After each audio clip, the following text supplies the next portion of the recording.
There was a veritable lava flow of how did this happen perplexity among the mandarins of the American press last week. The shocked faces of the Washington Illuminati the day after offered one of the few real delights of a strange and wild campaign. Now, to their good, many of the mighty organs of enlightenment from the New York Times to NPR were willing to fess up and ask the hard question on air, how did we get it wrong?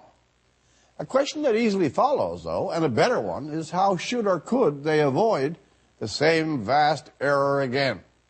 There are a few quite direct answers to that.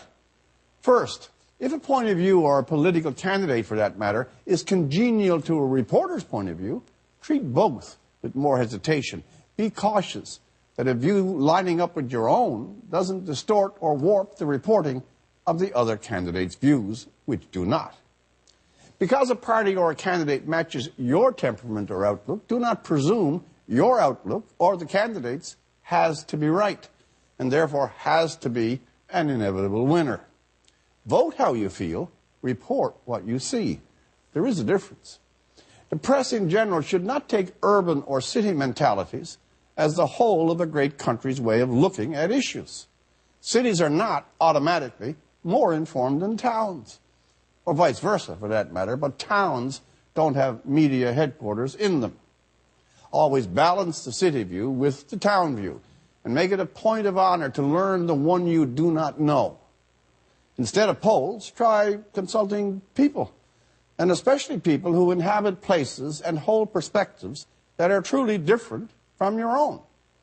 In future, reporters should not write off the evidence of their senses. The scale and enthusiasm of Trump's rallies were not numbers on a board. They were a daily living poll. Another consideration, Twitter is not a conduit of enlightenment. Dividing a national mood from the preeminent gladiators of Twitter and social media is fishing in a dry, dusty, angry well. Twitter feeds and blog rants are frequently dogfights or echo chambers for partisans and provocateurs. Put down the iPhone, shun the Reddits and BuzzFeeds, and go old-fashioned. Talk to people. Assume them to be at least as sophisticated as you are, and though this may be frightening, possibly even more clever. Don't turn down the message from parallel events. There was Brexit, but months ago, which conclusively demonstrated a gap between press perception and people perception.